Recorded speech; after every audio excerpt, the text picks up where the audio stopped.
Hi everyone, hi and welcome back to BattleRapResume. Thank you so much for joining me. This is your host Tom Quee. As ever, if you can just subscribe to the YouTube channel, if you're listening on the YouTube channel, just give us a little sub there, maybe a like, maybe a comment if you're feeling particularly giving. You can also follow us on Twitter if you want to keep up to date with any of the updates for the show, any new episodes, any different ideas that are coming through, any compilations. That's at BattleRapResume. We have a Redbubble shop as well, which is quite exciting. We're selling kind of mostly stickers of the BRR logo. That's as I said in previous episodes, that's just to sort of keep the bandwidth costs going and stuff like that. You know, this isn't on sort of Don't Flop Shops level. This is just to kind of, cover any admin fees and stuff like that. And we have a blog as well, battlerapresume.wordpress.com, where all the episodes are hosted.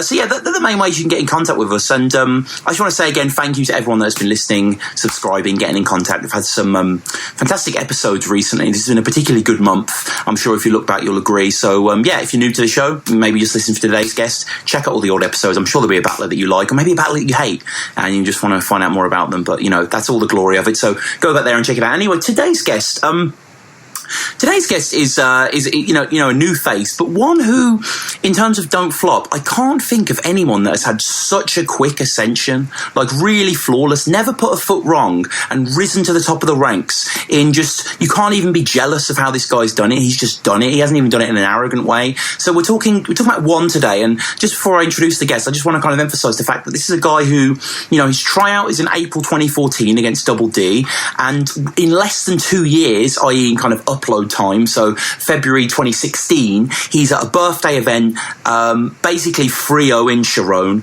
who is genuine top tier. I love Charron. I know a lot of people kind of think he's corny or whatever, but for me, I'm a genuine fan, even though I appreciate there is that element to him. I think he's incredibly talented.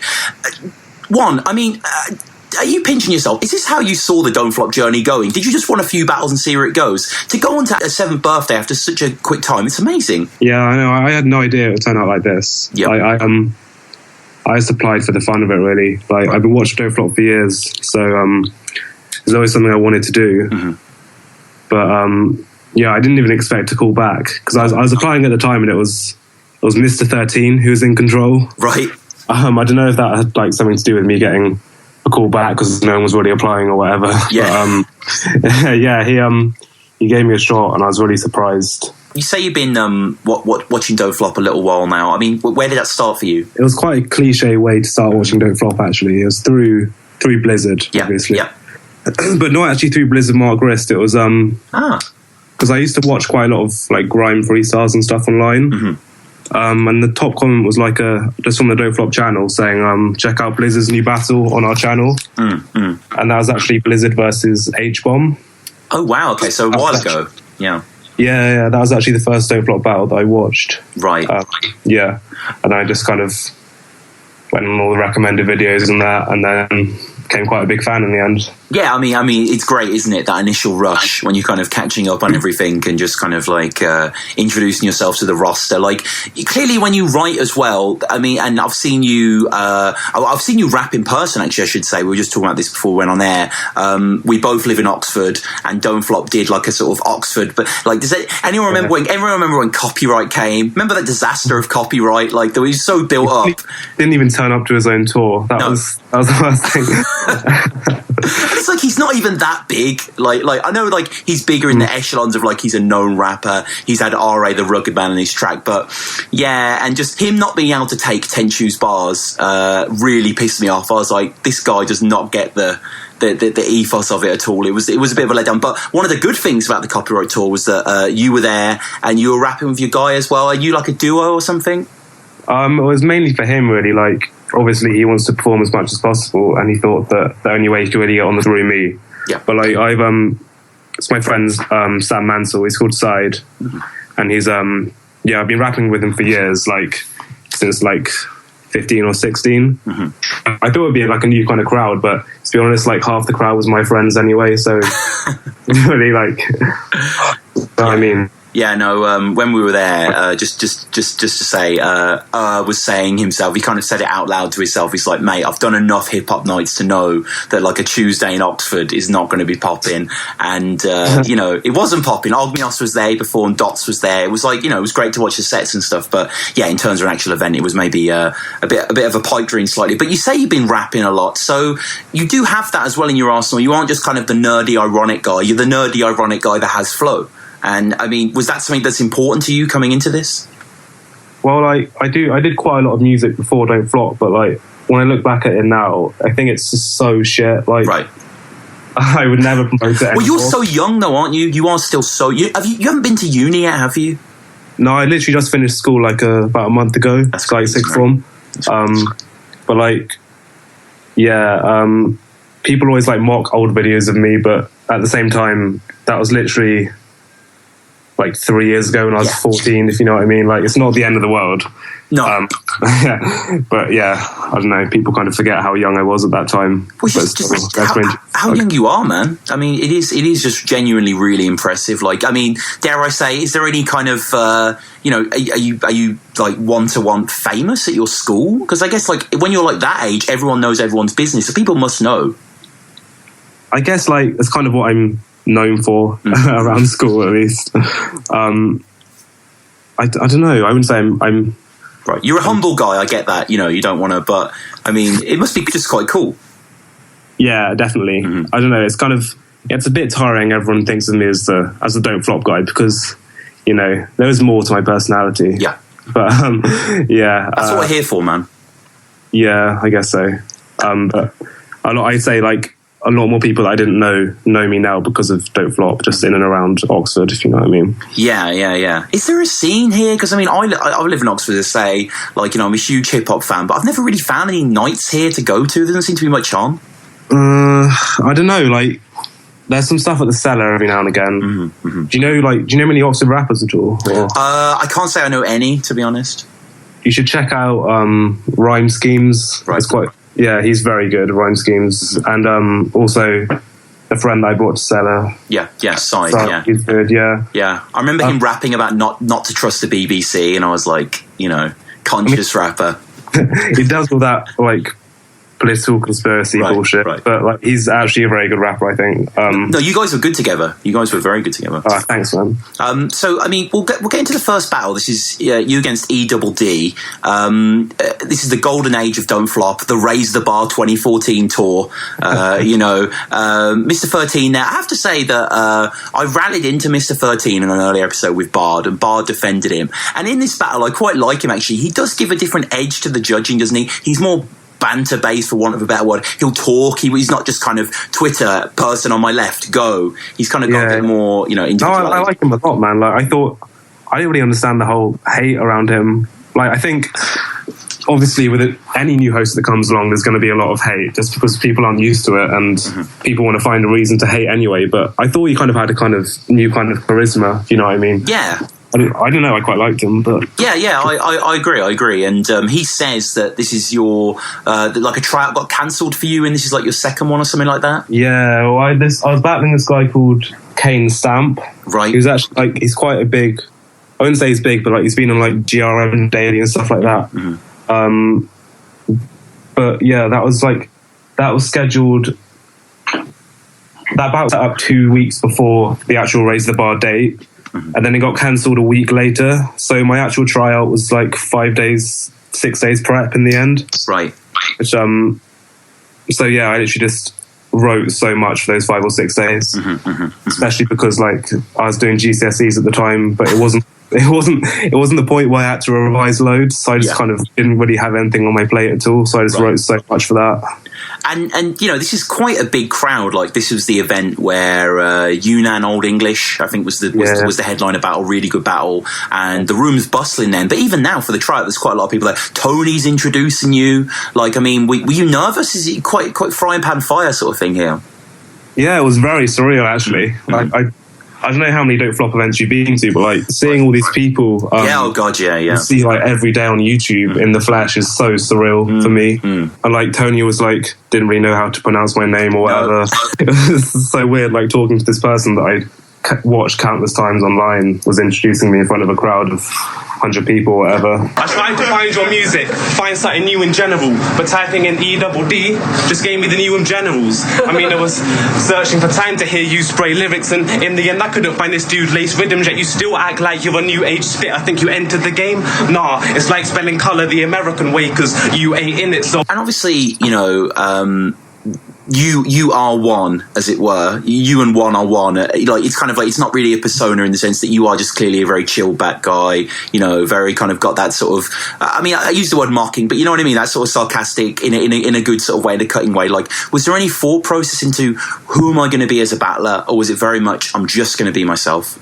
It's literally just, I'm going to be myself. Like, all the humour in my battles is kind of stuff I did in real life, you know what I mean? Right. I didn't really, like, watch battlers and base my persona on anyone else.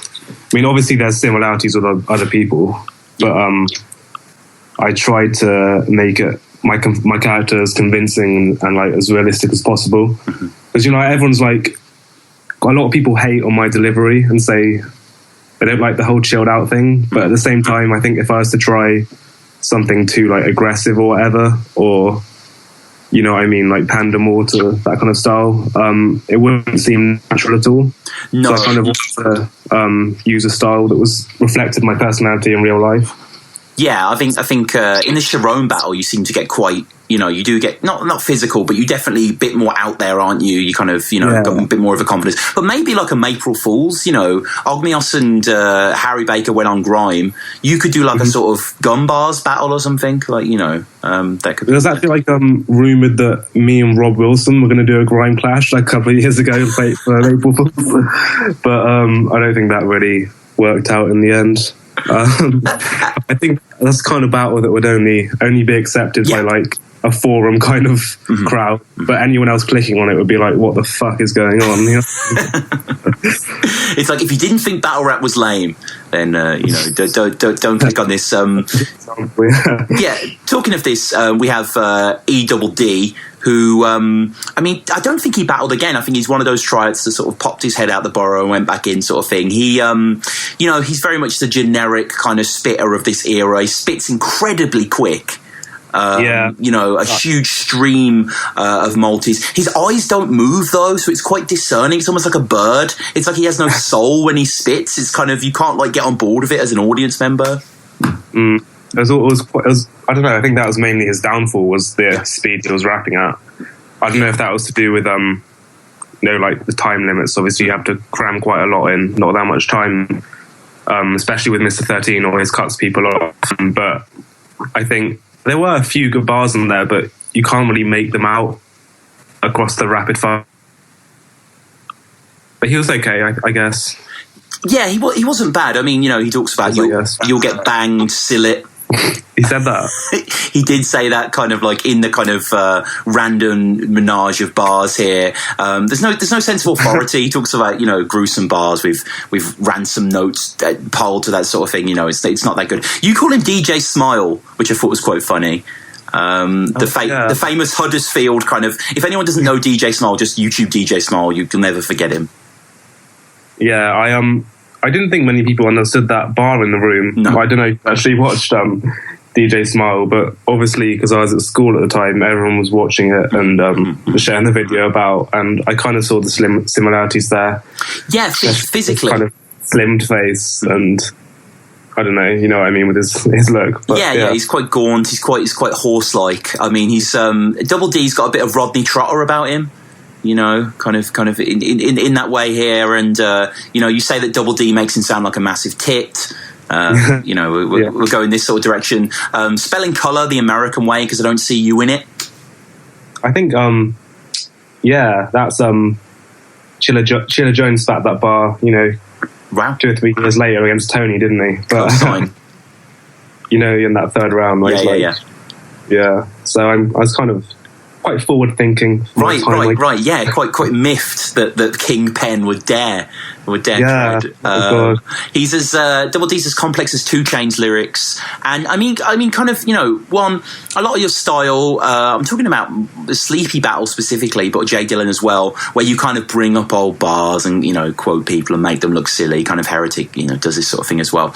But like the end of your verse is very like un-Juan-esque, where it's kind of like you talk about robbing this Joker with this Two-Face image. See this Christian Bale, that's my Bruce Wayne spirit. See this Christian Bale, like the Crusades hit him. Congratulations, you're my first ever doomsday victim. I don't know, really. Like, I think this isn't my style anymore, but I think one priority was multis. Yeah. And I kind of I think that was like maybe a 8-bar scheme. I didn't want to leave it at the 6 or whatever, so I kind of had to think of a couple more bars that were okay-ish to end the scheme on. Right. You know what I mean? Right. And I guess it kind of worked out all right in the end. Didn't sound No, it didn't. It didn't, and it's a tryout as well, isn't it? So you're very much like Clay at this moment, aren't you? Kind of just what's kind of gonna work for me. And I like the experimentation. I don't know if you've watched this battle back recently, but I just noticed this morning. They use the cameras in an interesting way. Where at the start of EDD's, there's almost like a dolly tracking shot that goes over the crowd towards the battle. It's quite nice. Like I think there's like a little balcony, like. Above the crowd where they had like cameramans perched on top of there. But the venue was really cool. Like they haven't used it since. No. But I really like that venue. Like it's perfect for a Don't Flop crowd. But yeah, I think they used the special balconies in there to get different kind of camera angles, which work quite well. No, completely. I've not watched the battle back in ages. I think I'll probably cringe too much. Yeah, no, I know what you mean. It's difficult to revisit those tries because it's such a difficult thing to do, and every second of it is captured in HD. It's not like it's not like it's out there. But I mean, it led to great things as well. And he does what's probably the most common bar thrown against you. Variations on take more than moving north to prove that one matter. Oh god, that's happened like 3 times now. Jay Dillon said one, Charron said one, someone else as well. Thing, like against Charron, it's still got a massive reaction. Like I don't understand it. It's just people have watched my battles. Surely they've heard a Juan Mata bar. Yeah. Yeah. Oh well. Yeah, exactly. And then first time he did it though. Like it was. It was, yeah. It's like when Stowaway first faced Soweto Kinch in his tryout. It's like, okay, I can just do jazz jokes. No one's gonna, this is fresh ground to build on. And then he talks about, he does a flip about Tony like cleaning up his drink, and then Mr. 13's like, inside jokes, man. What happened? Oh, yeah, literally just before the battle, Tony spilled his pint everywhere, and the glass smashed. That was like just before Mr. 13 was about to introduce us. I think the camera might have started rolling and Tony just dropped his drink straight away. So yeah, quite topical. Everyone in the room. Yeah, not a bad freestyle really. No, not bad. And again, 13 saying it's got that sort of inertia humor, but it still works. And then you're sort of going in on your second. This is Sunday League to Bundesliga. Bar sort of how your bars cut deeper than Beaver fans, which was nice as well. And then you again quote one of his bars. You say that he said that his mind's taking over time, which is kind of just a ridiculous, like those sort of empty like rhyme asylum multis about like the universe bending in my fingernail, like whatever, that sort of stuff. I think that was when was that where the "Please leave the premises" slogan was. It is. I quoted that, and then I think I said "Please leave the premises." And like you seem so not a slogan guy, but you have one of the most popular slogans in the league. I guess I've got like a few things that I can, like trademark things like that thing, and then the whole Juan Bang thing. I can always just pull out whenever I want, really. Yeah. But I wouldn't say they're necessarily slogans because it's not like I'm ending every round saying no. And you know what I mean, but yeah, their go-to kind of lines. It's kind of like Soul has like "behave yourself." Is that a slogan? I guess it is, but you know what I mean? A slogan's more like a kind of catchphrase, isn't it? Yeah, I think Soul say at the end? I think he says at the end of every battle, doesn't he? Yeah. He kind of wraps it up to sort of, it's, you know, when you're doing your essays and your exams, you're always told through the final paragraph to kind of sum everything up, aren't you? So that's his sort of thing here. And then E-double-D, I mean, he comes with a very long, very empty horror scheme that doesn't have anything that really hits. I'll leave you in a hostel 28 days later. It's just like he's put zero imagination into that. Like, I think that whole theme went over my head because I'd not watched any of the films right. He was putting. But yeah, I didn't really get much reaction. No. So I didn't think it was that good. No, it wasn't that good. And he has some interesting imagery where he talks about he'll take you to a hill that's silent. Obviously flipping Silent Hill there. And the only way out of this hill is a skeleton key that's locked inside his bars. Oh, brilliant. Yeah. That actually happened before, right. Before the tryout. He did drag me to the top of the hill, which is quite traumatic experience for both of us, I think. Yeah. And then your third, I think, is probably your best. Get some big reaction here. You talk of Avon Barksdale's impressive kingdom. You know, it is impressive. But yeah, I'll never say something like that ever again. So I'm sorry to anyone that. Yeah, sorry, Stringer, but it's all good. And if you do like The Wire, by the way, and you want to check out some more battle rap stuff, I'll just say go onto everyone listening, go onto the YouTube channel, the Battle Rap Resume YouTube channel. We have best mentions of The Wire in battle rap. If I do a second one, I will put that bar in there. Just to remind you. And then I really like the whole your girl very willing get played behind your back like the Fender Jimi Hendrix gripping. Big reaction to that. I mean, when you hear as well go whoa like that on a bar. It's probably the best bar ever. Really. I love that bar so much. I don't know. It's just very like accessible, if you know what I mean. Mm-hmm. Like it's not direct at all or anything, but I don't know, because I love Jimi Hendrix anyway, just to kind of a reference I really liked, and it worked well with what I was saying. So I really like that bar. Kind of physicality of it as well. You can really imagine the imagery of him gripping the neck, and it's just, it compounds in really well. And, you know, at the end, I mean, you get the free zip, really. Old English gives it to you. He thinks all 3 rounds of yours were dope. He at the time wants to see you versus Sleepy. Obviously, we know how that goes. We'll get onto that. Quill also the same thing. Very, very, you know, very happy towards you. Big Sarters gives E the second where he had his horror scheme. Don't know what you're thinking there, Big Sarters. But ultimately gives it to you, and you know you take the win. Like you must have been feeling really happy to have a Don't Flop tryout and for it to go so well. Yeah, I was buzzing. Like I did not expect it to go that well at all. I was just. Yeah, I was kind of dreading it all week, to be honest. Like, because it's one thing wanting to do something, and then it's another actually having it locked in and wondering how it's going to go.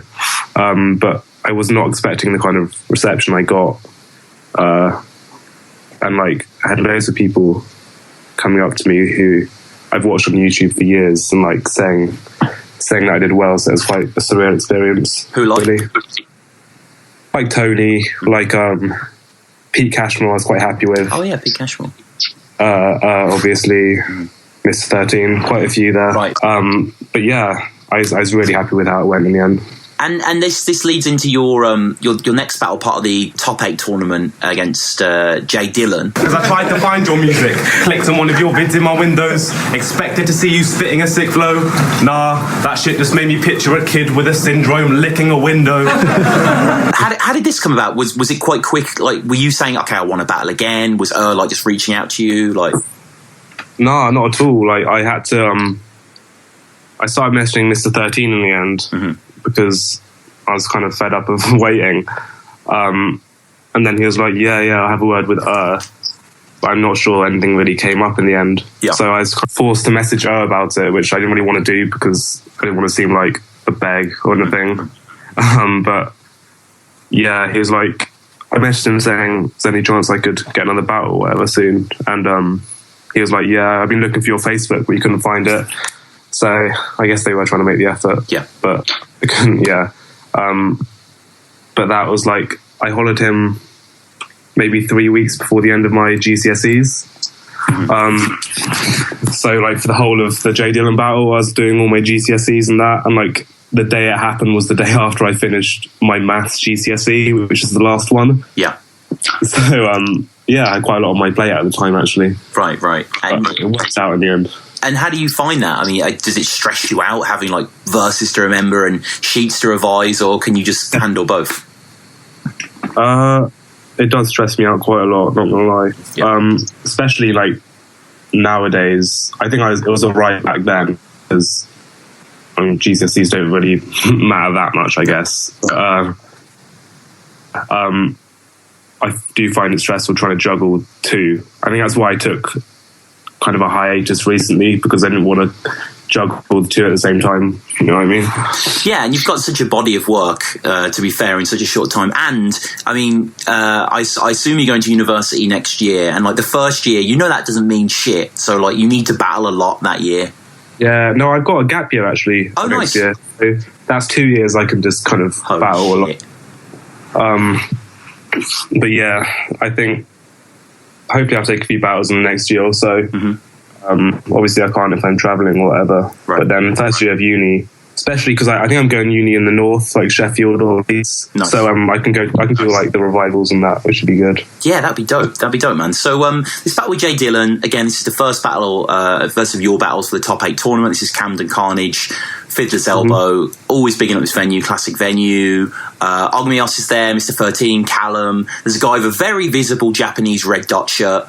That just kind of the flag's just there in the background. The most noticeable person I just want to talk about quickly, good friend of the show, Old English. Yeah, was that the event he was wearing all his SpongeBob gear at? It is one, yeah. It's one of the weirdest outfits I've ever seen. And one of the worst things is, I mean, because he's wearing all yellow and, he has a SpongeBob hat on. But the bad thing is, whenever he bobs his head forward, you see the full cat profile. And it is SpongeBob's goofy smile on his head. So whenever he kind of bows to laugh, you're reminded that SpongeBob's there. And, obviously most of the comments are either praising you or Jay Dillon. I think he kind of stole our thunder with his outfit. Like, all the comments are about how much of a retard he looks or whatever. Yeah. For me, but whatever. Yeah, the top comment is Old English dresses like the kid in every school class who just sits there on his DS. And then good friend of the show, Ryan Morgan Media, commented, did Old English lose a bet or something? So yeah, it does look, I mean, it looks kind of weird. And when you're introduced, you look pretty nervous. You don't say anything to the crowd, like, is this still a case of your second battle? There's so many nerves. I'm not actually too happy with what I'd written coming into the battle. I think that's probably why I was nervous. Mm-hmm. But yeah, I don't know. Obviously, I'm still going to be nervous with my second battle, more so than my first battle, just because I kind of had to live up to what I'd already done. You know what I mean? Mm-hmm. Yeah. And like on a level of kind of Jay Dillon coming into this, obviously he's gone on to great things as well. I think he's okay here. I think a lot of people tend to bring this battle up like he won. I can confidently say you won. I think he's been better where he is. Obviously, he's a great talent, hoping to get him on the show soon. Like, you must have been aware of this guy, though, and thought, okay, he's going to be a bit more of a challenge than DWE. To be honest, like, I think that was the first battle that he did that I actually enjoyed. Like, I'd watched his tryout and I didn't think it was all that really. So I kind of wrote thinking I should win quite easily. But he did a lot better than I thought he would. Yeah. But I would, not to blow my own trumpet or anything, but I did think I probably won that battle. I mean, a lot of people say that he got it. But I don't know, like, I find it hard to give someone a battle when they've not crafted their 3 rounds for the specific opponent, if you know what I mean. Mm-hmm. Yeah, I'm much more about like direct angles or whatever. But he's very, very entertaining and very accessible for a non-battle rap audience, which I think is why a lot of people give it to him as well. But yeah, I'd say just like I got the win in the end.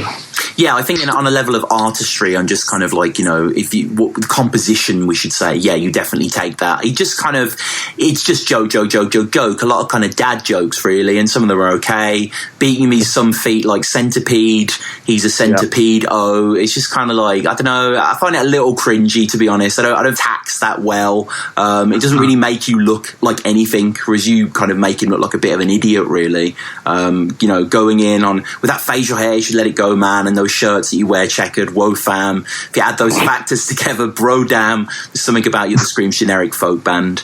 And, you know, and again, you smoke weed. Congratulations, you smoke weed. Like, yeah, that was kind of my early style, was about that kind of thing. Because that's what I'm interested in, as well, because obviously you are so young. Like, I'm not that much older than you, but you know, haven't gone to uni yet or ever, so you've kind of became a teenager and very much the post kind of Instagram, YouTube, the whole social media integrated into what your childhood, teenage years, should I say, are. Like, and has that kind of lent you a much more ironic approach, just because you've seen all the crazes? It's all kind of been done and gone. What Don't Flop was 5 years ago is now you look at the way people dress in early Don't Flop videos and stuff, and it's not necessarily bad, but no one dresses like that anymore. It's just done. Yeah, that's true. Mm-hmm. I guess there's more to reference really with the internet. Right. You can reference internet trends, stuff you've seen on the internet or whatever. I wouldn't say it's had like a massive impact on how I write or anything, but I guess probably subconsciously. Yeah. I just feel the more way you clown on things, just because your age and you've sort of seen so much through the internet, and it's just kind of old hat, really. You know, whereas Dillon's stuck slightly in the past on these battles, but he's definitely progressed a bit further. I think the Dank Schrader clash and the Danny Jack clash, they're both really good clashes. You talk about sending Dillon out the window like Haley in Modern Family. Yeah, I think that was another TV show I was watching at the time. Yeah, you got to deal with those bars, Modern Family bars. Yeah, you a fan of Modern Family? I'm not really. I have to say, I think the two guys who play the gay couple are like brilliant comedic actors, but I can't get behind any of the other characters. I just don't think they're very good characters. But you know, I think it's just nice, feel good comedy, really. It is. It's very sort of like you just sit down with your girlfriend. Oh, we got 22 minutes of some family japes. Like, you know, it's not very challenging. But I mean, if there are some Modern Family fans out there, you know, sorry if I've disappointed you. And if you've got any Modern Family bars, like send Dillon out the window, please comment below. That would be good to see. I'm trying to think. Is it Phil, the main guy? Is that his name? I'm trying to think. I think that's the dad of the main family. Who knows, right? And then it's kind of like you've got two dads called Dave and Mike. I mean, you know, it's not kind of coming in. reacts hugely to you find out where your mates are because you got gaydar. It's a lot of kind of you're gay, and I agree. I think 2 rounds in, he's just not really got his sights set on anything, has he? No, not really. I wasn't a massive fan of that style at the time. I can kind of appreciate it more in hindsight, just because Jay Dillon's been doing that style for so long. Like, you know, when like a new person comes in the league and they do loads of gay jokes, they do loads of family jokes, it's kind of like it just gets a bit tiring. But I guess the fact that he's kind of stayed with that style kind of, I know it strengthens it in a way. You kind of know what to expect now. Yeah, completely, and it's vintage almost. And in his third, he does something that I'm glad Bam calls him out for this. He says sick, but you know he's hypochondriac. You think you're sick. It's kind of like Jay Dillon. Like, have you not heard that bar 1,000,000 times? Like, I don't know how, because he's such an original thinker as well. Jay Dillon, like, comes up with great stuff. So I'm like, did he just let that go? Like, you know, did he just put that through? I know. I guess it kind of depends how much battle rap he actually watches. Yeah. I mean, how much battle rap do you watch, Juan? Are you like kind of watching like all the We Go Hard uploads from like Brooklyn, or are you just kind of a mainstream Don't Flopper? Mainly Don't Flop, King of the Dot as well. Right. I say they're the only 2 leagues I really watch, and then like the really hyped URL ones I'll watch, but not like the odd battle. Right. You know what I mean? Well, you watch all the Mook stuff. I've not watched any of his battles actually. None of them. I swear he's battled for years. I don't really know if he's any good. No, he battled. The last time he battled was against Loaded Lux. He did a rematch, Total Slaughter. But I don't know if you saw it at the moment actually. But Mook is he's kind of in the battle rap world made waves the other day, because he's on his Instagram. He's selling like kind of personal promotion packages. Like, you pay him like $1,000 and he'll give you like a 1-to-1 Skype call for an hour on your career. And it's just like, really? What are you doing? Prices. Yeah, I really don't know what he's going for, but he's got like 80,000 followers on Twitter, so I think he's kind of, because he was such a big dude back in the day, he has that. But for me, I think he's a bit of a hack, really. I know I'll probably annoy people with that, but I've watched a lot of his battles trying to find that essence. The same with T-Rex as well. I'll go back and I'm like, I just don't get it, I'm afraid. Like, it's just, you know, I understand you maybe had to be there at the time, but to modern eyes, this is not entertaining. But I think, like, it's kind of... It's a long time before I started watching any battles. It's like, I think it was probably about 10 when he was battling, or even younger. And like by now, probably most of the wordplay he was using has been used 1,000 times. So it's probably not the most refreshing thing to watch. But I guess it's always good just to learn up about the culture or whatever. Oh god, yeah. Like, I think it's fascinating to just go back and watch all the old videos and see how things used to be. Like, you know, I find that stuff really compelling. And you know, I recently had Archaic and Bagnall on for a really good episode, and we spent a lot of time talking about the WRCs in 2007 and just kind of going in on what that tournament meant for the culture as a whole. And yeah, it was excellent. I just want to say thanks to those guys again. That was a really good episode, and hopefully we're going to get Bagnall on soon to do his own episode. That would be brilliant, just to go through the history of that. But I mean, you end up taking this, and you know, old English again feels that you took it. He loves Jay Dillon's second round, but he felt that in your third, especially, you broken down really, really well. Natural wants tryouts to be more direct, even though he gave it to Dillon. Yeah, I didn't understand that decision at all, to be honest. Yeah, didn't get that. Bam, as we say, calls out the hypochondriac bar. He's the original winner of the top 8 as well. He thinks you fit perfectly in the league as well. And then, you know, Villain and Ogmios kind of round up the thing. So you take the win again. You must be feeling confident now. You know, you've not only won your tryout, but you've won a judge decision in a tournament. Like, you know, are you like, okay, I'm pretty good at this? I don't know. I don't know if it sounds really cocky, but I thought at the time, I thought I won like pretty cleanly. I was kind of surprised that I thought I was going to win unanimously at the time. I don't know if that's too... No. I don't know. So I was wondering, like, is there anything I can do to improve my style? Because obviously not everyone's rocking with it or whatever. But I was kind of confident I win the next battle, because the other battles that happened that day between, who was it? Who won? There was Vocab and Twisted Pennies. Yes. Both their battles were quite shit. Like mine and Jay Dillon's and Raptor and Sleepy's battles were like the only good ones of the day, apart from like Tox's tryout, but that's not really part of it. Yeah. But I thought I was quite confident that I'd get through to the final from that point, because I thought they'd probably pair me with either Vocab and Twisted Pennies, and Sleepy with the one they don't give me, if you know what I mean. So yeah, watching their battles kind of gave me a confidence boost, because I thought I could quite easily win and go through to the final. But I wasn't like entirely happy with how the Jay Dillon battle went, just because of the decision. Yeah, it's going to happen. But I mean, you come through with the win, and what a better way to win than get an interview with Jay Riley and Polo, my guys from Read Between the Bars. Oh god, yeah, I don't know what happened to them in the end. Yeah, I mean, I want to say, I want to reach out to them and get the episode, because Read Between the Bars, I don't know if anyone remembers that show. It's still on YouTube. I think they're still doing stuff at the ring. I think they founded their own league. But there's two guys, love battle rap, and they would just smoke a joint and just watch battles and break them down. And they were really funny together. Like, I actually really liked their videos. They used to break down a lot of the URL stuff. And then I think Don't Flop got a sniff and thought they were an interesting presenter. They were kind of like, you know, Steph. There was a lot of backlash against Steph. It was kind of a bad move altogether. So, you know, they pushed forward like that. They got some new presenters on board. These two guys, passionate about the culture, you know, kind of, you know, very, very confident as well in front of camera. But they just didn't seem to be good at interviewing people, did they? They just didn't seem to, like, know what to say. No, they just asked, like, how do you think the battle went? And that's about it, really. Ask both battlers how the battle went, and then... and then just say, you heard? Yeah, I don't think they even really listen to what the battlers are saying. They just have kind of catchphrases that they put in between every pause the battler does, if you know what I mean. I realised I interviewed you, and I was just like, Read Between the Bars spoke to Juan. I was like, this is just surreal. I think they're quite good at what they do. Like, I watched, not in terms of interviewing, but like, they did like, I watched a few videos where they just video like background stuff at Don't Flop events. Oh yeah, that's good. Not even for the Don't Flop channel, just for like their own channel. And I thought they were quite sick. But then, yeah, like you said, I think when Don't Flop cottoned onto them, they just didn't really have a clue what they were doing.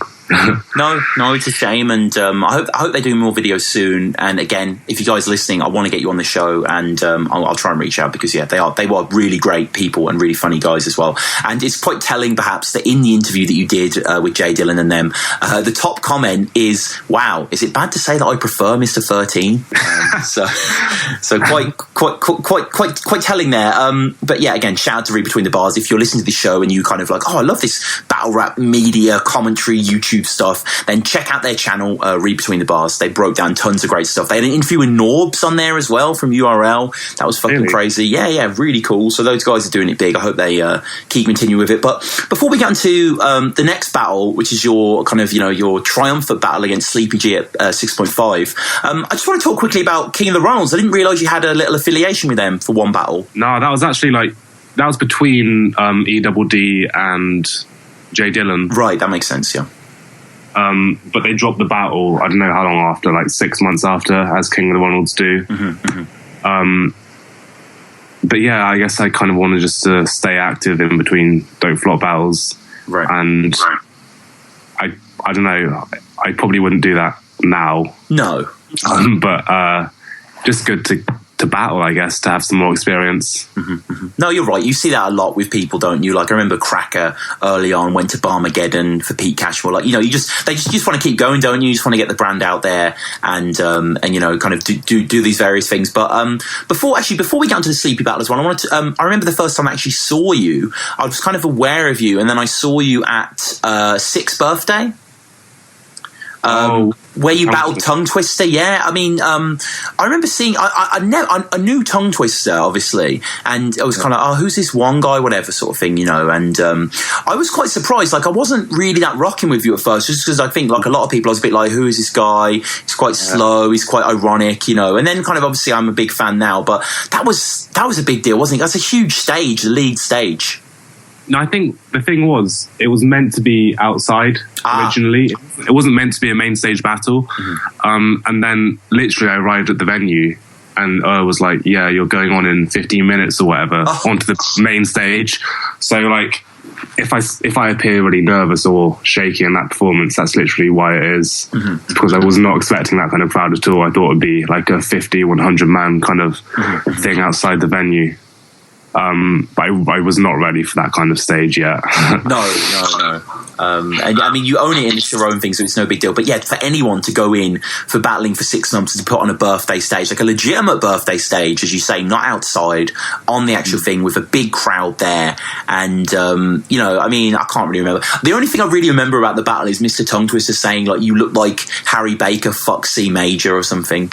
I remember him saying something along those lines.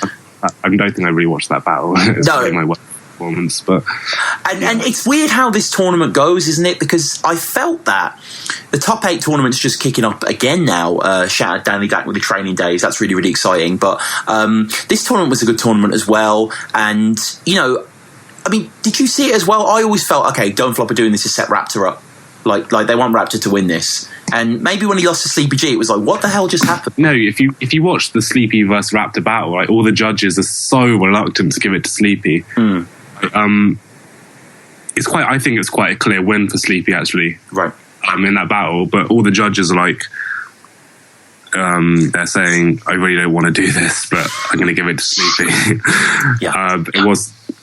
I think if Raptor was to get through, they would have. Yeah, I think it probably was quite meant to be a big push for Raptor, really.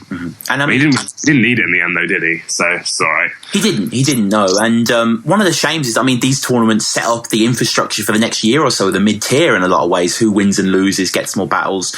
Jay Dillon and yourself and Sleepy went on to more. But it's a shame that Twisted Pennies kind of fell through the cracks a bit. I think he beat Sleepy quite clearly. Yeah, Twisted Pennies is fucking sick. Yeah, he's so good. Yeah. I think he definitely beat Sleepy G. Yeah. Because you two battling, that would have been fun. That would have been a nice clash.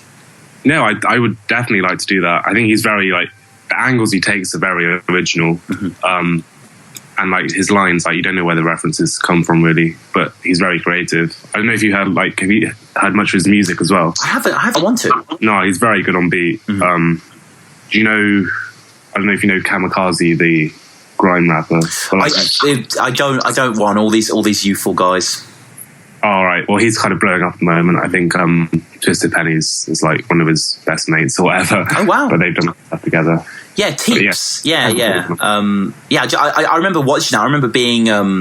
I was coming back from holiday and we had like an hour to kill, and I just found some Wi-Fi, and this was the latest Don't Flop battle, Twisted Pennies versus Sleepy G, and I was just like, this Twisted guy, like, it's just because he's so, I mean, for want of a better word, lyrical, isn't he? And kind of, I hate using that word, but you know what I mean? Like, he's very descriptive and imaginative and constantly coming at you with funny lines, and like, had this thing about kind of Sleepy, if he was hypnotized, that's the only time he'd be feeling sleepy and shit like that, like, just, yeah, I think that'd probably been a better battle for the final. Actually, I wouldn't have won so cleanly if it was Twisted Pennies.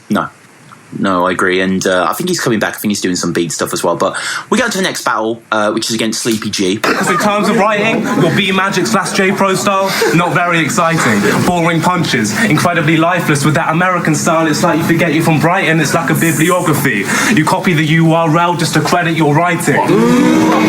Now, Sleepy G, interesting figure, really. I want to just kind of, if anyone feels that I've been harsh on Sleepy G, because I remember when he battled Shocks, and I'm sorry, Shocks beat him quite cleanly. It's kind of a ridiculous battle as well. But, I don't want to feel like I'm actually going in on Sleepy G. I want to just say Sleepy G as well. The great work on the trailers at the moment, the Training Days trailers, I think he's doing all the music for it. And just the vibes, excellent. Definitely defined from the Don't Flop brand. Training Days are going on their own path, and I really like it. I'm not really too clued up about Training Days, actually. Well, you don't need to, do you, Juan, really? You're on the birthday cards. No, I still pay attention to all the Don't Flop Extra stuff. I still watch, pretty much every Don't Flop Extra battle, so I'll definitely be aware of it when they actually have battles being released or whatever. No, he's killing it, and this is a good event altogether, wasn't it? There were some really big battles here. Pedro versus O'Shea, Tony Yunnan, Shocks Cracker, Mystery, Double L. I'm trying to think of some others off the top of my head, but this was nice to be in the mix. It's probably by far the biggest card I've been on, apart from 6BW, I guess. But I didn't even think I was part of that card, really. Yeah. It was a really good event. It wasn't on the same kind of level as a birthday event. It was kind of smaller scale. I thought worked quite well, but there's still some really big battles. So everyone there was quite clued up about Don't Flop. It wasn't a everyday kind of crowd, if you know what I mean. Yeah. I thought it was a really good event in the end. No, it was a really good event. And Sleepy, I mean, he's just quite bland, isn't he? He doesn't seem to have that venom. I'd all of Sleepy's friends were saying, they've heard his stuff and it's fucking sick or whatever. I was quite worried. I thought he was going to beat me, definitely. Everyone was saying he had the formula to beat me or whatever.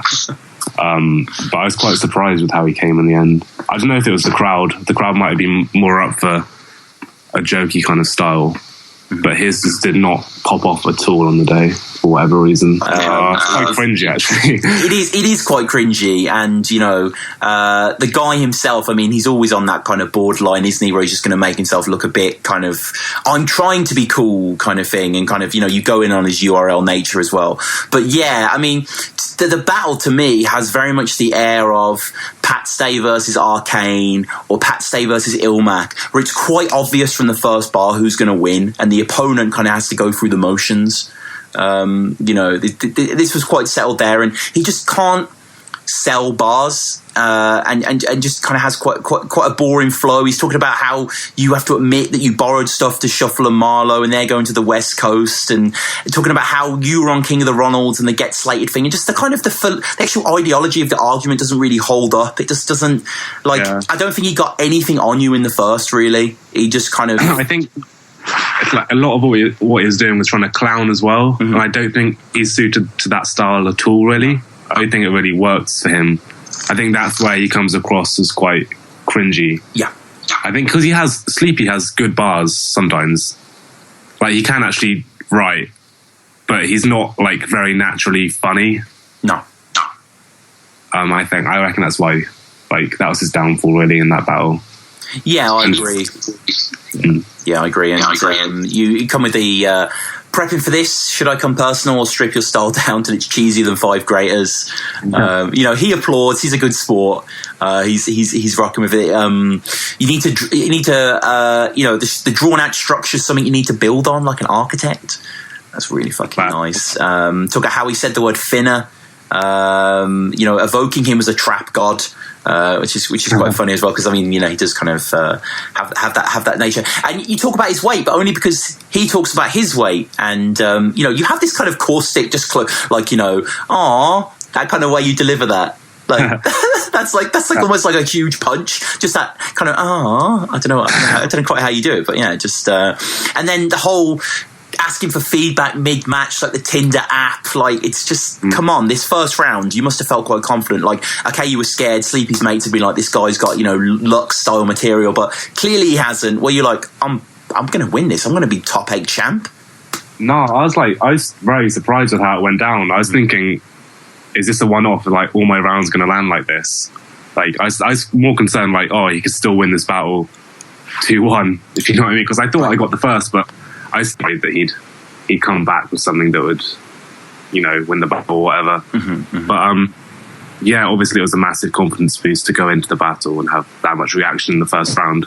Yeah. I've not really had like a battle like that before. Like the reaction was so consistent throughout the round. And like there was a few lines that were just like complete shutdowns, which I'd never had before. I just had kind of chuckles or groans or whatever, but no like proper big reactions like that. Right. Yeah. It's just kind of like your popularity, Juan. I mean, I love it, and it's great that you kind of 42,000 is your average view count on your battles. You're far more viewed than say a Shocks or a Koj on average kind of thing. Like, what do you attribute that to? Because your videos are really popular. I guess I don't know. There's kind of most recent battles, there's been moments the venue's been like gas. Think about how controversial what Uno said was in my battle against him, or like with Soljitsu third round with the whole what are those kind of stuff. Like there's quite a lot of big moments that people that don't usually watch battle rap could tune into, if you know what I mean. Yep. Like I wouldn't attribute it all to myself, because like I don't know, like there's been controversy in my battles, not just because of me, but because of what my opponents have said, I guess. Yeah. So yeah, I don't know. Yeah, I mean, I don't know what my formula is really. No. It is unique, isn't it? Because I guess if there was some sort of Venn diagram, you could put you in that Harry Baker shuffle T pool, I suppose. But there's something else there with you, I feel. There's kind of a cunning knowingness, and you never really play to the crowd so much. It's just kind of there's a self-confidence in what you're saying, and Sleepy begins the second with a nice angle, a weird visual angle, where he basically starts by being inside Er's mind, and seeing flashbacks of grind time. Sleepy bills himself as a less urbanized reverse live, and he admits that he's ungangster as shit, but he still knows what goes down in the bits. And then we have the classic, I mean, battle rap leagues all over the world love doing this. So if he hears about a forgotten essay, he thinks this. If I hear about, that sort of way. Oh. Yeah. But it's like, who's telling Sleepy about a fallen Mexican gangster, and like, why is he remembering? Like, it's just like a weird image. I've not rewatched Sleepy's rounds. I don't think I ever watched them. They were painful enough on the day, to be honest. So I don't think I want to go through that again. Fair enough. Sleepy, who spends more times in techno raves than P Soldier. And then goes in on your ages there and stuff like that. Because you've had 2 Hendrix bars, apparently you're obsessed. And he talks about like he's pulling strings, he's the puppeteer. It's just like very just kind of vanilla stuff here, and it's not. I mean, I tell you what though, good bar. All the recycling put you in a bag for life. Yeah, that's pretty good, isn't it? That is pretty good. Did it get slept on? It got a decent reaction. I think went, "Hey!" Kind of which is one to do. I mean, the guy. I mean, I appreciate you don't watch much URL. Do you know what the PG step is? I'm kind of familiar with it. Yeah, right. I don't know if I can do it myself, but no. But kind of like basically, it's the perceived dance moves that new battlers do on URL. You know, when they kind of the gun signs all around your body and they go mad, and Sleepy has a little bit of a PG step here, which is good to see. And again, cheesier than Five Greaters, wetter than Sea Life Centre, you know, in the same round, apparently, is what he went on. And you talk about, again, your TV references. My tunes, Dwight Schrute, making and shotting beats. Really nice. Not too bad. I think there was a Monopoly punchline. There was, never break the economy by putting house on your sets like a game of Monopoly. Not bad. Come on. No, I like that. And obviously, you're saying house in sense of EDM, house music. I mean, I just out of interest, what are you into that sort of music? Are you more into hip hop? Are you into modern? What is your kind of game? Mainly hip hop, but like, I guess I'm into quite a lot of grime as well. Right. But also, like, I play a lot of jazz piano, actually. Oh, do you? Yeah. Oh, that's interesting. So I'm into a lot of kind of jazz, blues, soul kind of stuff just through that. Nice. I played piano for years. But yeah, that's kind of what I'm into, mainly hip hop and jazz. You kind of have a bit of Bill Evans about you, like physically. So yeah, I guess so. you know, obscure jazz references, everyone. Yeah, I mean, you know, you talk about how you see Sleepy's team as faggots. You know, start calling out. I wouldn't usually use that word, actually. No. Yeah, I think I saw a comment about how that's on the Facebook video with that clip in it, saying that was really homophobic. So I'm sorry to whoever that was. Yeah, no, I'm it happens, and you know, you just keep going back and forth, really attaching them. You know, Rob Wilson hops in here. The kind of you know, the reaction's great. How did this orchestrate? Did you just kind of offer this up to Rob Wilson beforehand, or? Thing is, I actually messaged Yunnan before to try and get him to do it. No, the original age of the scheme, but he didn't reply to me, so that was a bit of a blow. And then he came up to me Yunnan came up to me on the day, and he was like, "Was it you that messaged me on Facebook?" And then we started going through the bars outside together, me and Yunnan.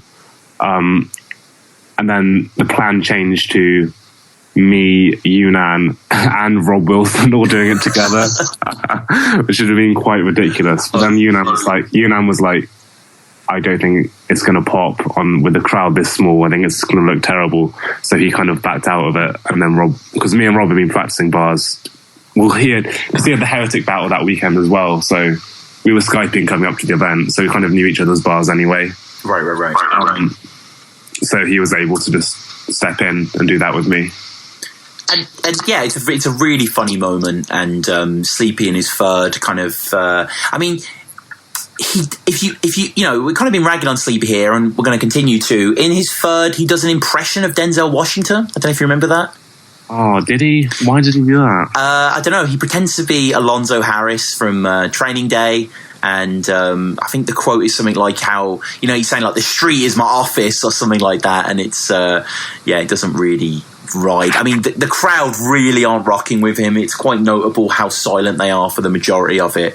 You know, I think in the end, I was kind of, I didn't really understand Sleepy's bars, but I was reacting to them anyway, just because I thought someone kind of had. Right. That's very kind. That's, you know, it's very kind of him. It's got quite a lifeless end to his rounds. You know, T.S. Eliot said that the world will probably end in a damp squib, and like, you could apply that to Sleepy G here because it doesn't really do much. And you seem to have, I've noticed this for a lot of your battles, you seem to kind of pride yourself on your stamina, where your third is always as good as your first, and your third's normally your best, where you kind of take a bit more meta, talk about yourself. You know, you talk about treating the tournament like Don't Flop treated the top 8, stretched out the competition. You know, you talk about the future, your age, leaving them amazed sort of thing. It's really like a good mission statement to close this out. Is that something you're consciously doing to kind of end strong? Yeah, I guess it's kind of like third round I treat as kind of a conclusion for the battle. You know what I mean? So I kind of round off what I've already said and then back it up with more evidence to kind of round it all off in a few bars at the end. So yeah, I kind of use my third round as like breakdown central. Sure. It's like some sort of dubstep song or something, like, you know. Yeah, pretty much. So and then you go in on, you know, Sleepy sort of taking material off people. Really nice bar here. Like EMC Pedro, the crowd don't react over the top when the material's ripped. That was good. Really like that. Was that like EMC Pedro. So you were. Oh my god, this was close to the heart. Yeah. Was that your conflict battle, or were you just there? Yeah, the conflict one. Yeah, that was the conflict one. Yeah, ironically, right? But no, shout out EMC. He's dope. Like, I recently had Max Sherry on, and I watched EMC Max Sherry, and I was like, God, this guy can write. Like, this guy's good. EMC gets a lot of hate. I think everyone just thinks he's a clown because of that incident, but he's actually a good rapper. Yeah, no, he is. EMC, if you're listening, love to have you in the show, man. Seriously, check out Pedro EMC. That's a really good battle. I hope he does more King of the Roll stuff, because I mean, now that the title's a bit more open over there, it'd be good to see him rising up. But Brucey sort of he kind of opens the judging here. He's saying that Sleepy bodied himself. To put it bluntly, Luna gives it to you as well. Was that mad seeing Luna there, considering the era that you came up in? Yeah, that was crazy actually. I think that was the first event he'd been to in years. Yes, it was. Yeah, and I think he was literally like directly behind me in that battle. And I saw him reacting to my bars, and obviously got gassed because of course. Yeah, but that was crazy. Like, the most popular Don't Flop battler on my side. Luna says you look like a proclaimer as well. O'Shea had O'Shea on the show, loveliest guy alive, such a great man. He's such a nice person that he felt it was pretty even, apparently, O'Shea. And he gives Sleepy the vote just because he realises that it's going to be a whitewash, which is quite kind. Yeah, I respect that. Yeah. Don't know if I agree with him, but fair enough. Impact has you having more charisma. Dialect and Matter thought you won. Willsey with the 3-0 for you here. I mean, to win this kind of tournament was, it is always a good look, and I'm sure whoever wins the Training Days tournament will be a good look as well. But the top 8 typically has always led to great things, and in your case, it definitely did. Was this something really exciting? Because, it wouldn't be a horror. No one would be up in arms if you, say, rather than just battling Charron last year, you were just getting your first Sunburn battle. But somehow, and I mean rightly deserved, but you've jumped to the top of the tier. You've really done really, really well. Like, is this something important for you? Are you like treating this like almost like, not a career, but you know what I mean? You're like, I want to make good moves. I don't just want to battle. I think when I won, there was no chance that I'd get someone as big as Charron. Yeah, I thought I'd probably battle someone smaller. I didn't, because I'm not too clued up on international battle rap. I didn't really know who at the time, but I think it was more because of the Lavoz battle and the Soljitsu battle, which kind of put me in a position where I could request someone like that. But obviously, it was just like the prospect of being on the 7th birthday card's big enough, really. And I was kind of excited, just, not even just for the international, but to battle some more established UK battlers. Yeah, it's insane, really, your run. I mean, kind of like with the Sleepy battle, you leave the E-doubles and the conflicts and the vocabs behind, and the tongue twisters even, and the next 3 battles that we're getting into, Uno, Soljitsu, and Charron, obviously they're all kind of high quality battlers, very, very internationally known. So the Uno clash, I mean, this is a weird one. How does this come about? This guy here, an actual prick.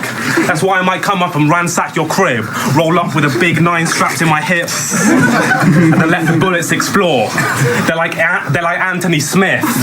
Now, for those of y'all who don't know, a case of Uno coming to England for with his job or something. Right. I don't know what his job was. And literally messaged me a week before the Training Days event. Like, the flyer had already been announced and everything. And he was like, do you want to battle Uno Lavoz? Yeah. But I think I said no at first, because I had a lot of schoolwork. I think I might have promised my mum I'd give it a rest for a while. Yeah. So I wasn't really planning to battle anytime soon until like the summer, really. But then I just thought it's such a good opportunity to kind of send my name in Don't Flop. I kind of had to take it. Yeah, oh my God. Yeah, I wasn't going to get a much better opportunity than that. I don't think I wouldn't have got offered that battle. Was the circumstances with Uno's work and everything. I think they just had to find an opponent for kind of last minute prep. And obviously I was more suited to it because of the top 8 win, but I think if it was a bigger event, I wouldn't have really been put up for contention for that, for a battle with Uno, if you know. Yeah, completely. And it's crazy how these things align, isn't it? If this wouldn't have happened, maybe Charron and Soljitsu and whatever, but, you know, Uno's here for work, so, you know, they call upon you. This is a big battle as well for Don't Flop. You know, Uno and Don't Flop seem to go together so well. Don't Flop crowd seem to love him. He seems to perform really well over here. There's 177,000 views at the time this episode aired. So, you know, big views. I mean, I know it's Uno, but it's still, you know, and obviously the controversy that we'll get onto as well. But Uno's a killer in small rooms like this. You know, he attacks with precision. He has a very kind of like patented grind time, your mom kind of thing, but he has that kind of cheeky delivery. He's quite knowing, he's very winning. A fun secret battle. And in your first, you talk about how, you know, Babalam got bullets, Mr. Ree got Lotta, and yeah, you call her a prick, basically, which is pretty funny. It's great attack because you don't even address Uno. You just sort of go in on the world around him and the periphery. And talk about, and another thing I was thinking actually about the views for this, do you think maybe slightly it might just be the actual names? Uno Lavos versus Juan. It just kind of, I mean, you talk about Carlos and Pedro and starting your own Mexican battle league. Like, maybe that plays into it slightly. Yeah, possibly. Like, I think when it first dropped, all the related videos were like Mexican, from like Mexican YouTube channels or whatever. So I don't know who'd been searching for Juan and Uno, but probably some Spanish or Mexican people. So maybe that's got something to do with the high view count. I don't know. And I mean, Uno, this is pretty much all improvised, right? He's not really writing much. I mean, it's with his work. He doesn't have time. I get that, and he can pull it off. He's one of those guys who can do it. The crowd are laughing hugely, but it's impressive to see someone in their element doing something like that. He's so confident in front of the Don't Flop crowd. And then in your second, you got kind of nice stuff here, kind of going on in a sort of, you know, perceived alcoholism. You can't lick a shot, live from liquor shots. Talk about short liver. You know, really, really good stuff. Like the nature of the 1 week prep, though. You admit yourself in the rounds. This is what happens when you have effectively 7 days to do this sort of thing. Like, I mean, what is that? I mean, what is the rehearsal process, should I say? Because it seems like writing isn't too hard for you, but the actual memorization, do you just pace your room? Do you just say it over and over? I kind of memorize as I write. Yeah. So if I write something, repeat every line until I've got like the 4 bars, then I'll say them as a whole, and then it kind of fits together like that. Like, I think the memorization process it's not the main thing for me, really. Most battles I finish writing like a couple of days before. Too long to memorize it all, but by that point I've kind of know where I am already in a way. But obviously it's a challenge just to write that much in 5 or 6 days in the first place. And in general, I mean, Uno's kind of an anomaly because you were given so little time, but your style is so angle driven, it's so research driven. Like, do you ever have any nightmares about facing someone and not being able to come up with anything to actually say and just having to write bars? I've had nightmares where I've turned up to battles and not written anything. I think that's the nightmare that quite a few battlers have. But I kind of select opponents accordingly. Like, I don't think I battle someone which I couldn't really say much to, and that's why I picked Charron in the end, because I knew I'd have so much to say to him. Oh man. But I'd only like pick a matchup if it made sense in the first place. And obviously Uno's got such a big back catalogue that obviously I find something to say to him out of the hundreds of battles he's done.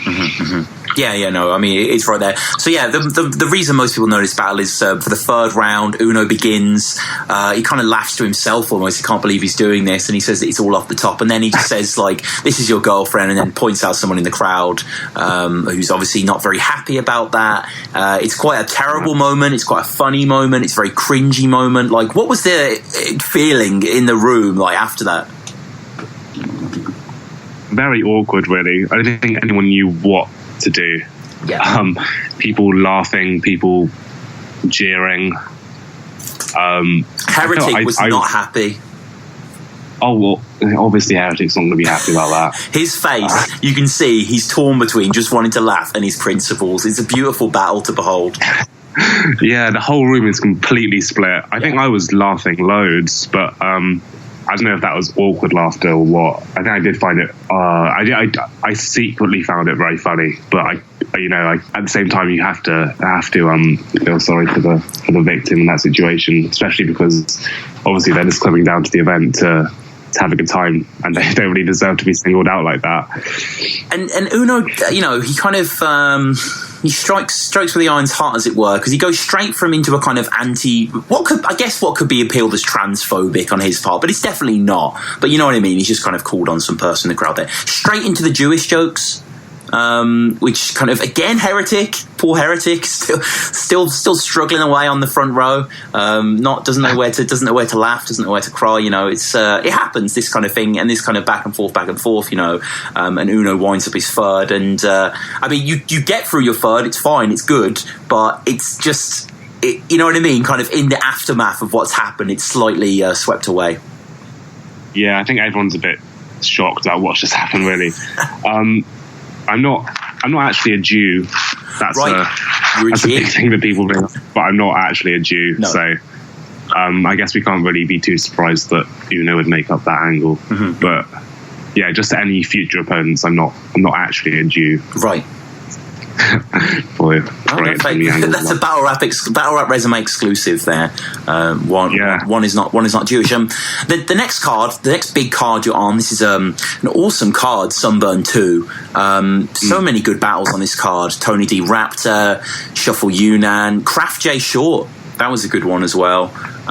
You know, lots of different things here. You getting Soljitsu, I remember that announcement was made on the Instagram or whatever, and I was like, yeah, that makes sense. You know, they're both kind of at that same point of their career. Like, this must have been quite exciting going into this. Because you used to seriously rap about how you click and blast tools, but when you do that shit here, we give a little laugh because we know it isn't harmful.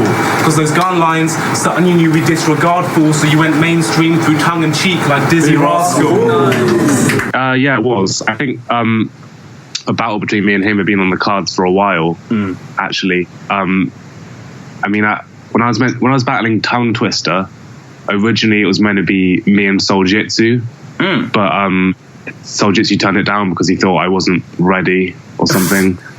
But I think that's a good thing in the end. Obviously, we would have created a much better battle at Sunburn 2 than we would when I was like battling for 6 months or whatever. But I'm glad it happened when it did in the end. Yeah, no, entirely. Yeah, this is. I mean, you know, he's a big name, great guy. You know, really funny guy, isn't he? Kind of the maybe man of Don't Flop. Everyone roots for him because he is just such a genuine guy and an entertaining presence. But he needs to put his finger out, doesn't he? He needs to kind of work a bit harder. Yeah, I mean, he's so naturally funny, and he's a good rapper as well when he wants to be.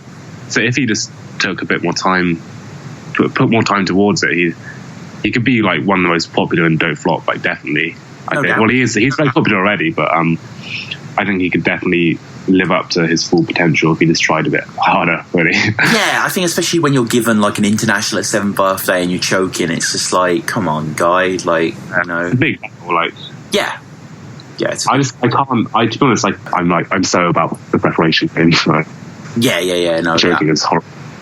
Yeah. No, yeah, but he calls well, I guess. Yeah. He's quite confident anyway, so we can cover some jokes. Yeah, he is. Yeah, like I say, he's got a great personality in the ring. So, you know, you vie for him.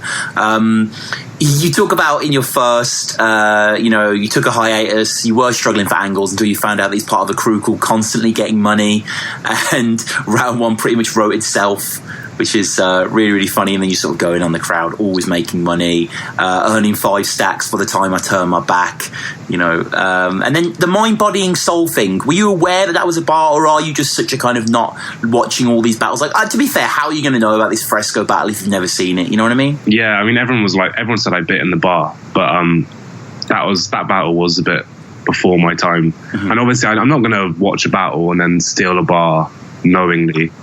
I was more concerned because I saw, obviously on Don't Flop, no, I think it was the battlerapresume Twitter, I saw Raps that did a similar bar the day before. Mm-hmm. So I was more concerned about that. I had no idea that Fresco had actually done the same bar as well. Right. Yeah, he did do that, didn't he? Yeah, he's like, it's in my mind, I can body soul or something like that. Yeah, he does something like that. And, you know, Soljitsu is very ironic, which I really like, very wry. Talk about how prepping for this battle, he's watching his own battles. And he notices that, he's always complaining, and how it's kind of like you and him talking is like two dudes leaving the, like two dudes having a conversation sort of thing. But Sol, I mean, he throws the cultural things in there. He throws the memes in there to allow him to build out his rounds. So, he does a please leave the premises. He does a Ronda Rousey. In the second, he does a what are those? He does a pocket check. It's just like, mate, just watch, again, write 3 straight rounds, because the guy can write, the whole bubble wrap punch was really dope as well. Jake's my dog Adventure Time. But he just kind of, it's a little shaggy here, and like we have something that's quite common, talking about the fact that you watch TV shows or quote TV shows, so he'll kind of quote some back at you, and I want to thank him actually, because maybe this video will be out by the time this episode goes out, I'm not sure, but I'm trying to make a compilation of the best Fresh Prince bars in battle rap, of which there's been hundreds. Like, it must be the most referenced show in battle rap, maybe outside the Simpsons or something, but and he talks about like Light Him Up, like season 5 Aunt Viv, which I quite like. I never properly watched Fresh Prince, so any reference would go over my head. Oh man! But yeah, I think there's been a lot of references to my knowledge. Yeah. No, hell of a lot, and so yeah, it's a good show, man. It's a very, there's some. It's actually, it's not kind of just because it's Will Smith. Like, it genuinely is really funny. Like it's got a really good mood to it as well. Juan, you seem a bit more down. You're a grime fan. You're a younger guy than me. Like, what is a skeng man? Someone that shoots people. Right. I believe. Okay. Yeah, I think that's the kind of thing he's going for there. Right. I mean, a skeng. I mean, I assume so, because a skeng is a gun. Skeng's gun. But he's dropped the whole skeng man thing a few times. Yeah. That is kind of his. Yeah. I mean, that comes out, and like, he said that. Is another one of his that's really, really good. And I love your second talking about how much of a yes man he is. How they even put your name on the flyer before they confirm the event. Yeah, I mean, he was literally taking every battle, wasn't he? I think it was AHK. Yep. Michael White, yeah. There's a few more shit people I can't remember. Yeah, but he did a few. There's a few dross there, and Wilsey. What's Wilsey's deal, man? He just seems to be like, he's got the stoniest face whenever you're spitting. It's like, I know he's your bro, but just enjoy the bars. Yeah, exactly. Like, there's a few of my bars, that I don't know how to describe the hand gesture, but kind of like a come see, come saw kind of handshake. Right. You know what I mean? I saw him doing that like behind loads of my bars. It kind of was quite annoying in the end. So it was good to have revenge on him in the third round. Yeah, Wilsey seems like a pretty chilled out guy. I don't know why he was being so territorial, but whatever. Maybe we'll get him on. We'll find that out. And then the whole sort of you do the wordplay, the sort of the public school wordplay. Stop the scheme before it gets too harrowing. All that sort of thing. I'm guessing you're quite familiar with that sort of breed of person. We're both from Oxford. You know that kind of student matriculation. I mean, I live I don't go there, but I live very close to Magdalen College School. Oh, do you? So, do you? Where? Okay. Yeah. I think I live really near you. Then that's weird. Yeah, I'm from Italy. Oh, yeah, I live Cowley. Oh, really? Yeah, I'm coming Cowley all the time. But yeah, there's a lot of that type around Oxford. Right. Yeah. And to be honest, I didn't know if the bar was good enough, so I kind of turned it into I tend to do that quite a lot if I'm unsure about a bar, but. Yeah. No, this second round's killer. Like it's like every single target you set out to kind of attack Soljitsu for pulls off hugely, kind of, and I think he almost knows this. He knows that he's kind of getting bodied quite badly. His satire won't work against someone who is satire, and he talks. I mean, Soljitsu. It's a case of kind of eggs in one basket sort of thing. He talks about battling 100 bullets in Amsterdam. That didn't come through. I mean, obviously, 7th birthday did come through. But it's interesting that wasn't the one that kind of came up here. But, more slip-ups and kind of comes from a mom joke. I sagged your mom is the mom joke kind of thing. And I want to focus mainly on you and Rob Wilson, invoked in this again. You and him are boys then? You're quite close outside this thing? Yeah, we talk quite a lot. Mm-hmm. I think it was kind of a case of we're the 2 youngest in the league. This is quite daunting. Let's become friends, kind of thing. Yeah. But yeah, me and Rob get on well, and like we always Skype or whatever before battles. And you and him were meant to battle Harry Baker and Kraft. Am I right? Yeah, that was in December, but yeah, I couldn't make that one for some different reasons. No, of course, but that's a shame that couldn't come to fruition. Yeah, hopefully it will happen at some point. Rob was on his gap year, so he was all over the place. But we would have rescheduled that sooner. But I don't know. Maybe I wouldn't mind battling Harry Baker solo. But if that doesn't happen, then we can always do the 2-on-2. You and Harry Baker, that would be a good match. Maybe like almost top of a kind of one-off Fiddler's Elbow kind of event or something like that. That would be quite fun. Yeah, I miss Fiddler's actually. That's yeah. I mean, that's not really got 8th birthday written all over it, but I think something a bit more intimate would be really good. Soljitsu, keep it real to these rappers like Charlemagne. That's a pretty dope punch there. Goes in on his strap. His strap's got his moving like Ogmios. Callum pocket checks you. We kind of conclude out of this. You know, you've taken another big scalp here. Like, I mean, how are people coming up to you after the battle? Like, because you've clearly, like, you're highly respected in the ranks. You're not just some guy who's kind of battled a lot and done well. You're some guy who keeps doing very well, and probably by this point as well, knows that you get those views. Like, did you feel any sense of, like, you being favoured? I mean, it's legitimate, but did you feel the push? Yeah, definitely. I think, especially because I hadn't battled for a few months, it was good to come back and kind of have that reception. And also because it just got to the point where I was happy with every battle I'd done consistently for the last year or so. Mm-hmm. So I was kind of, I was pleased with how it was all going. And I was kind of excited to see what will come after that. And then you just thought, right, I'll ask for Charron. Yeah, I don't know when that came about. I think it might have been before the Soljitsu battle I thought about it, but I hadn't actually requested it. But that battle was actually really hard to lock in the end. Yeah. I think Charron, he rejected it a few times, but then upped his pay or whatever, and then he kind of gave in. We're both white, and that's something they know, but I don't incorporate it into my structure and flows to get a bit more reaction off the stuff that I wrote, unlike you, doing a whole round about being white whilst performing on Smack. Thanks for the clarification, because before you said that, I thought you were black. Yeah, this was, I remember, again, this getting revealed on the Instagram and just being like, what? Like, you know, kind of made sense. Like, I've got to admit, at first, I maybe wanted Charron, because I think Charron performs best when he's battling smack rappers. They said some of his best performances there. It really seems to bring out the competitive edge in him. And is it fair to say that Charron's a little on autopilot here? He's not bad, but I don't think he's quite firing on all cylinders, is he? I think he's kind of panders quite a lot, I think. Not too direct, but like, I think there's a Max Sherry punch. That he opens, I was meant to battle Max Sherry, but I was scared. Oh, right. Yeah, well, that's just, I don't know, that's such pandering, really, isn't it? Yeah.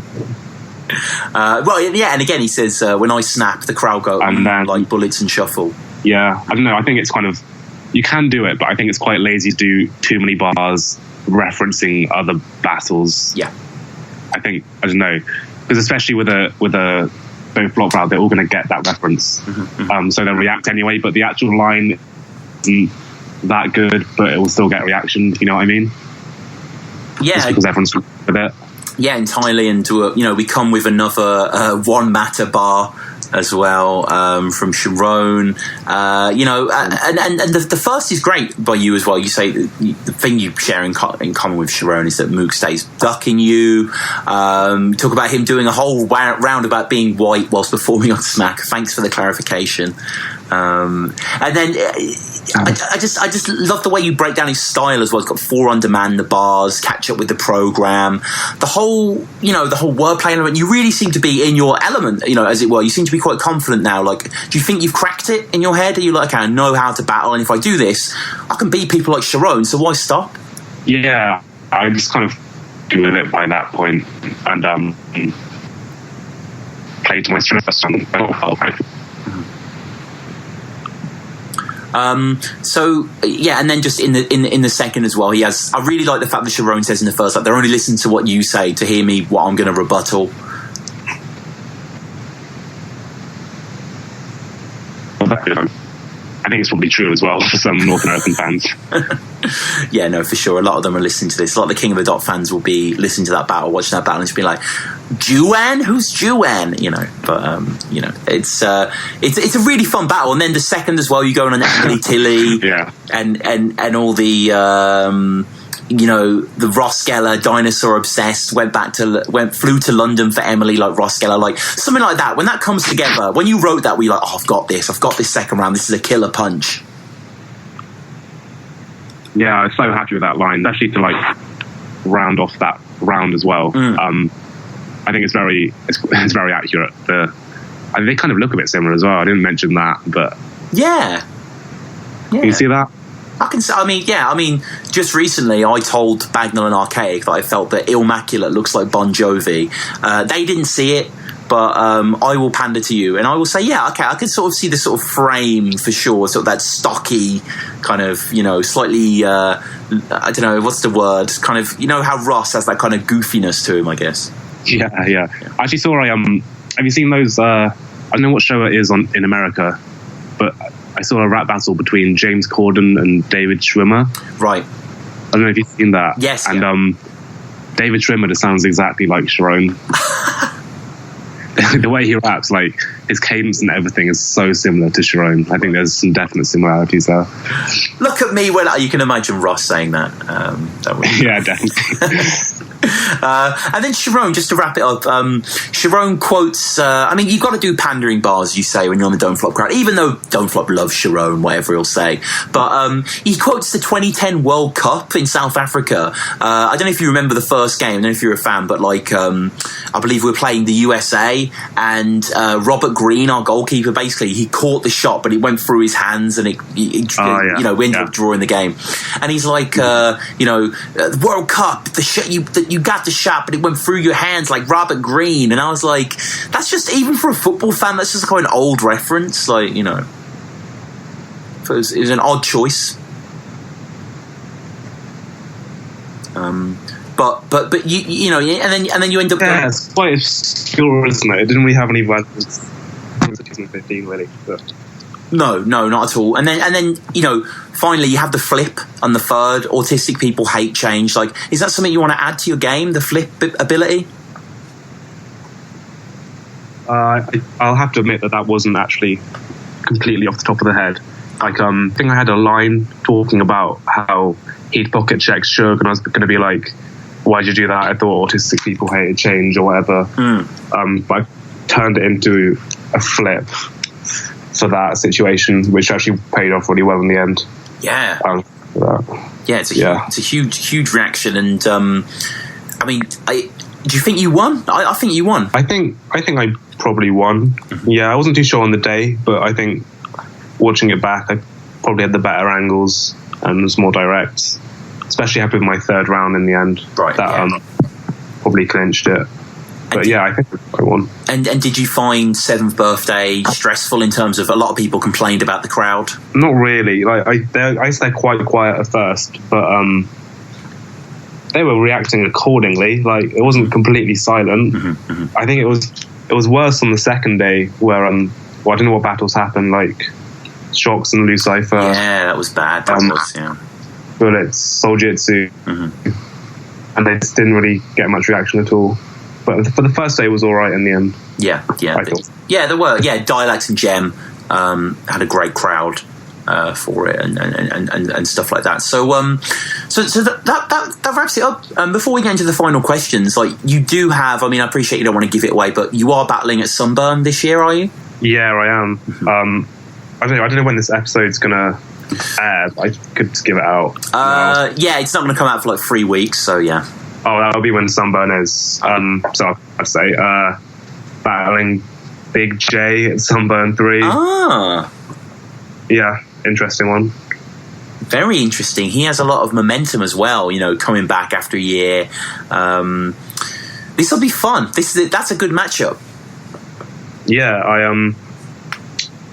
I don't know. A lot of people hate on Big J, but he's definitely one of the most popular in the league. Mm-hmm. Like, if you look at his view count for the last few battles, he's got consistently over 100k, and especially like his last Sunburn performance was pretty good.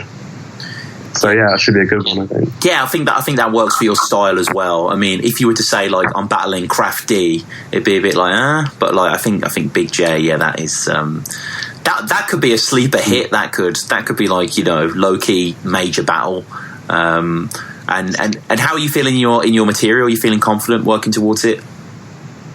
Yeah, I think it's going all right. I've got about 2 rounds done. But I'll because I'm going away in a few days, I'll have like a week off and then probably like a week and a half to get my 3rd round done. I think that should leave me enough time. Yeah. But I'm happy with what I've got. It's not as I'd say it wasn't like as serious as what I've written before, because I think people watching Juan vs Big J aren't really going to want to listen to like a really incisive breakdown of Big J's style. No. So it's more just kind of angles that everyone will understand and laugh about, really. Excellent, man. So we'll wrap up as we always do with a few quick fire questions. The first one is do you have a favourite King of the Dot battle? I'll have to think about it. Probably Cortez Holohan. I love. Right, that's a common one. That is a fantastic one. That is, the atmosphere is amazing in that battle. Don't flop one. Sorry? Don't flop battle. Tony Dioche. Yeah. I think Tony Dioche. Yeah, that is an amazing shot. I've got O'Shea winning it. I said it on the podcast. I'll say it again. I think O'Shea took that. I think you know, but it is a really good battle. And the final 2 questions. One, the first one is your favourite film. I'm going to go for the Toy Story trilogy. Wow, I think that's one of my favourite films. No, that's a great shout, man. I think the first one has one of the greatest scripts of any film ever written. It's unbelievable. The actual pacing, the character motivations, the action.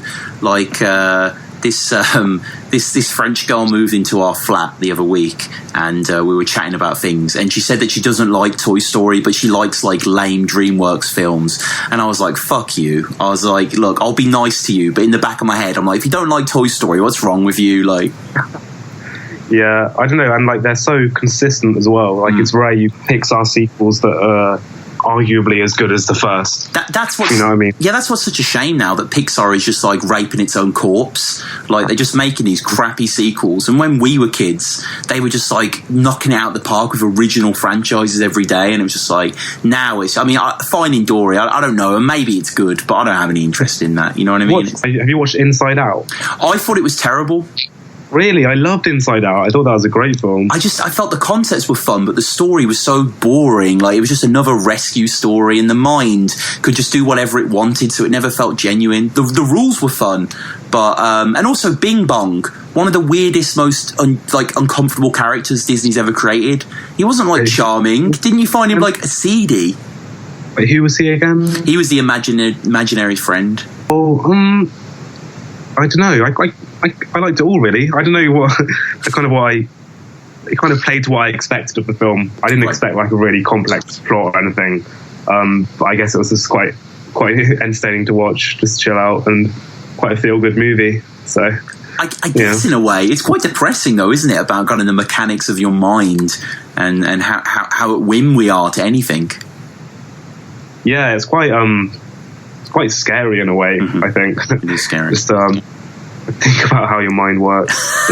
I'm sure Big J has never pondered that. Well, maybe he'll watch this and have a think about it. He drops like this really heavy Inside Out bar. Everyone's like, shit. Yeah, maybe he'll do his research and do a whole round about how I'm a fan of Inside Out or something. Yeah. You like Inside Out, blood? Yeah, I wouldn't put it past you. So finally, Juan, your favourite band or artist that are in no way hip hop related? I don't know if I can whittle it down to one, right? But for now, I'll say Amy Winehouse. Nice. I'm a big fan of Amy Winehouse. I think she's by far the best singer of our generation. Mm-hmm, mm-hmm. Yeah, I agree. And a very good songwriter as well. Beautiful, great guitar player as well. Great musician. Partly just because I've grown up listening to her albums. I'm such a big fan. but like I can still listen to them from start to finish now, which is quite rare, really, to be able to listen to something like the whole way through for your whole life. Like I get bored with albums very quickly, so that's an achievement, I guess. Yeah, no, fair enough, man. That's a great answer. So, finally, I mean, how do people reach you? You're on Twitter? Yeah, Twitter is at that Juan Ute. That Juan Ute, right? Yeah, I think it's that. Yeah. Juan, I can't remember. Yeah, search that up. And Ute is Y-U-E. Yeah, Y-U-T-E, that Juan Ute. Juan Y-U-T-E, that Juan Ute. And then music, can anyone find your music online, or is that not out yet? Or Until's online. I've got nothing really. If you're beats, it's Juan Instrumentals on SoundCloud. Got a few things up there. So all right. Nice. Yeah. All right, man. Well, thank you so much, and thank you to everyone for listening. No, my pleasure, man. So again, if you want to subscribe to the channel, like the channel, comment at BattleRapResume, maybe buy a sticker on the Redbubble shop, all that good stuff. Thank you again for listening, everyone, and we'll see you next episode. All right, cheers. Thank you.